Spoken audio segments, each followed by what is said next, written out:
Alrighty, welcome everyone and welcome to the channel, and today I wanted to talk about Starfield. When you go way back, you notice that my channel originally started with talking about space games, and of course Starfield being a space game broke my interest and I got it, and I think me, like a lot of other people, were pretty disappointed. And I think by now it has been covered pretty well on why it is so disappointing. There's tons of videos out there that go into that, and the TLDR is there's a lot of cool content in there, but there's so much boring, uninteresting, dull content that you really have to search a long time to find this cool content.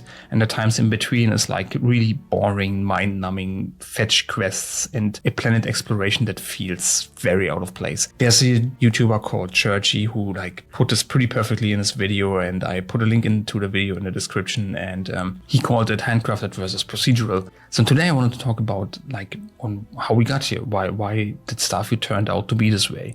And I think the original plan for Starfield was that it was supposed to be a Mass Effect style game where you had a handful of planets, like maybe 10, 15 planets that were jam-packed with content. And then some CEO, let's call him How Toddart, jumped in and said you know what, this is a space game. Okay, what other space games are there?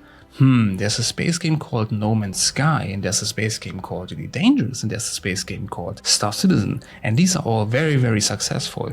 What do they have? They all have exploration on planets, thousands, millions of planets, and, well, for some of these games anyway. And a lot of planets with free exploration, and you can walk around there and land with your ship there, and then I want to have that in the game.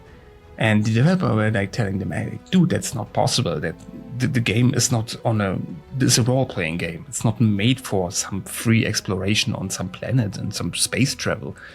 And it's not made for space combat or vehicle or anything like that. And then the CEO, who doesn't know jack shit about gaming, forced the developers to put in stupid space flying, stupid space explorations, stupid walking around on planets that the game wasn't made for, not in the genre, not on the ability of the engine, and not for the content. It doesn't really fit into the game. But since No Man's Sky is so successful, and since Really Dangerous and Star Citizen are so successful, they had to put it in there. So while this is speculation, there is at least some evidence to back up my claim. Because remember when Fallout 4 came out, and then there was base building and defending your base in it, and you have to put up turrets, and it was I think the time when 7 Days to Die came out, and The Forest, and all these survival games.